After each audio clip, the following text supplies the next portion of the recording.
two Texans moved at the same time. They're like in sync. Boy band joke.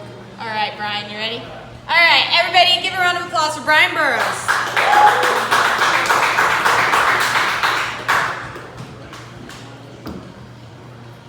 How's my light?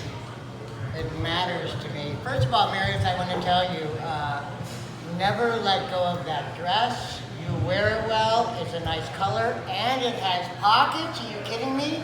If you ever do get rid of that dress and get rid of the bag with it too, no reason to break up a set. Hi, Sabrina, nice to see you. Guys, I do want to let you know that I'm really happy that this piece of plywood is leaning on this wall. We call it the widowmaker in certain circumstances, and that means a dead married man, not some baby talk for small. I almost fell off this 1-inch stage. My first time here. And you know, they say you can drown in an inch of water, you can kill yourself falling off a 1-inch stage. I was once walking down the sidewalk and I tripped on a little bit of unlevelness and I fell from the sidewalk I was standing on to the ground, and you can call me a wuss, you can call me whatever you want. I guarantee you it hurt. Hey, did everybody have a nice 9/11? 9/11 was on Wednesday, come on. You know, I kind of wonder where this date's gonna go, right? Is it gonna go like the Pearl Harbor direction, where it's sort of just like a footnote in the, oh, by the way, remember Pearl Harbor was December 9th, like a long time ago? Or is it gonna go like the Bastille Day, like Independence Day? Because those were hardly bloodless coups, but I mean, people get raging fucked up on those days. I mean, have you ever been in Paris in Bastille Day? I can tell you that I have, and I will never be in Paris on Bastille Day again. And if I do, I will never use the phone in the phone booth because the boys will throw the fireworks in there, hold the door shut, the fireworks go off while you're locked inside.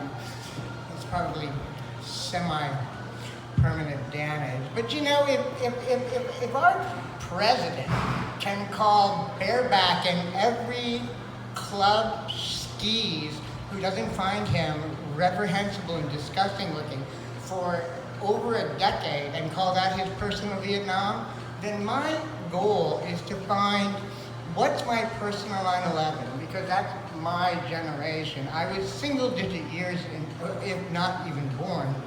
And so I wonder, what is my personal 9/11? So let me tell you about my personal 9/11. I used to work graveyard shifts in hotels. And so when I got home, I went to sleep. And my girlfriend, who I was living with at the time, woke me up at around 10 a.m. Now, I don't know if you remember. So 10 a.m. on the West Coast, everything was already over on the East Coast.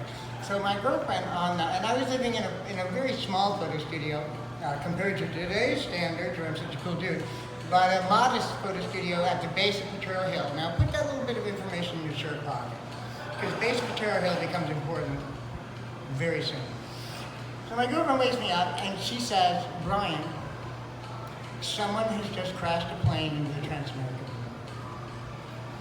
And you have to remember that in the headspace of September 10th, there was nothing to really base that on. And I've been dating this woman who's wonderful in so many ways, but maybe eyebrow raising in some other ways. And so, having lived, since we lived at the Potrero Hill, and I will say this in her defense, we did not have like cable television. We mostly listened to the radio. I think like a lot of people do. We just like kind of left NPR playing. So it sounded like we had visual thing. We had a TV and a VCR. Remember VCRs? You ever have a VCR not work compared to your DVDs that don't work? I remember when VCRs went out, I was like, why are they changing this? This works perfectly, almost forever. So I went downstairs and I looked out the window. And we didn't have like this beautiful, like billion-dollar view of San Francisco downtown, but if you went up to the window and you looked a little bit that way, you could see downtown San Francisco. And I could see the Transamerica building, normally, and I thought to myself, this relationship is doomed.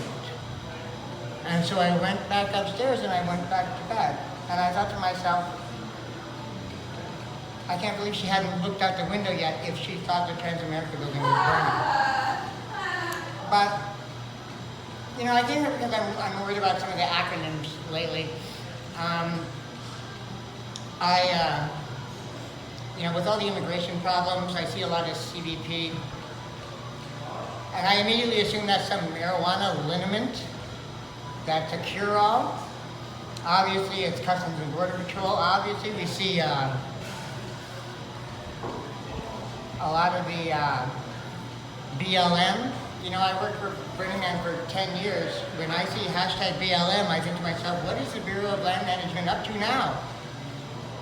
And then, as a guy who was raised in an age of rotary phones, when I see hashtag #MeToo, for just a half a second, I know I'm a little more aware now. Well, I was always aware, but for half a second, my memory says, pound me too. And I do want, you know, that is something that flashes on my mind. Thank you guys for your time and your wonderful reactions. And Texas. Thank you very much.